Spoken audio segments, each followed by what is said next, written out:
Alhamdulillah wa salatu wa salamu ala Rasulullah. When I chose the path of knowledge, it wasn't an easy decision. At that time, I'd just finished doing law at university. I think, my family's expectations, I'd become a lawyer, earn lots of money, have a good job, have a good life, have a good status in society. I then shifted and I wanted to go and study Islamic law, Sharia. Not great job prospects. You're not going to earn lots and lots of money. Instead of earning £150 an hour as a lawyer, you'd probably be earning £1.50 an hour as an imam. And so there wasn't much support from family, from community, from friends. And financially it was difficult as well. A lot of it, you had to find funds, you had to finance it, work jobs in the summer.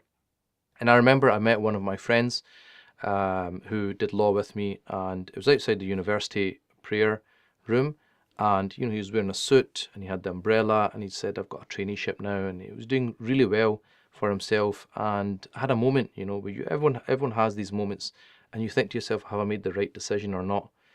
And as I had that conversation, I looked at my clothes. I was still wearing the same clothes from university. I hadn't changed much.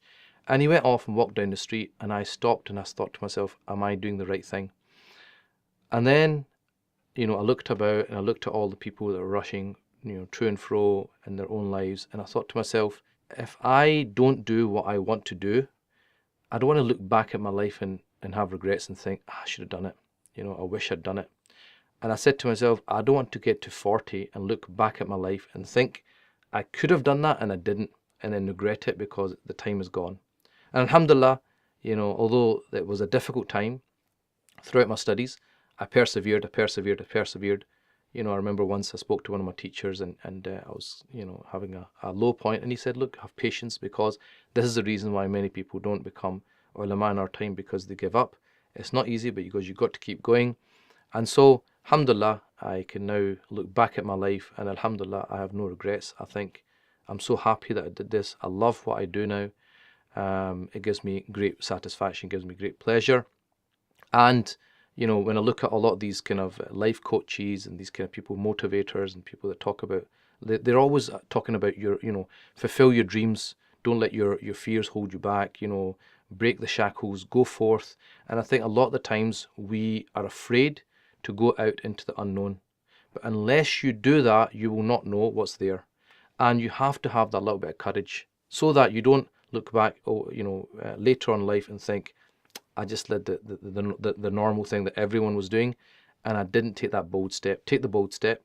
Have tawakkul on Allah. That's why we have tawakkul, isn't it? We know that Allah's razik. Allah gives you rizq. Think of the day, from the day you're born till now, how many days you've gone hungry.